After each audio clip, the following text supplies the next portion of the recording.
Баршаңызға сәлем оқырмандар, сіздермен бірге алтын. Бүгін қызылшадан өте оңай, дәмді салат дайындайтын боламыз.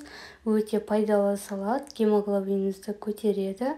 Ең алдымен қызылшамызды қазанға салып, бір қайнатып, баяу отта пісіретін боламыз. Жұмсарған вилкамен тексеріп, содан соң суыған кейін сыртқы қабығын ашып, осылай теркадан өткізетін боламыз.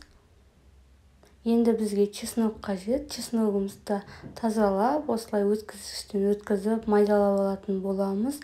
Чеснок қанша қосам десеңіздер де өз еркілеріңізде, өте дәмді болып шығады.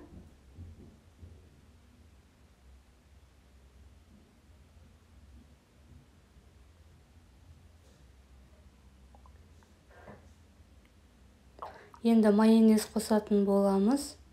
Көп қосудың қажеті жоқ, кішкене дәмі кіріп, өте әдемі болып шығады.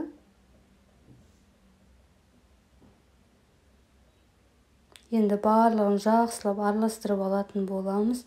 Чеснок майонезі толықты араласуы қажет. Дәмін көріп, тағы да өздеріңіз қалағандарынша қоса берсеңіздер болады.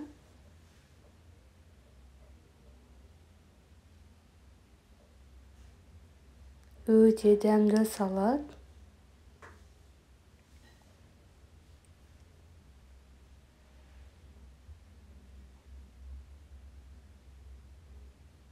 Толықты араластырып болған кейін дәмін көрдім, кішкене ғана тұз қостым. Барлығын тағы да жақсылап араластырып алатын боламыз.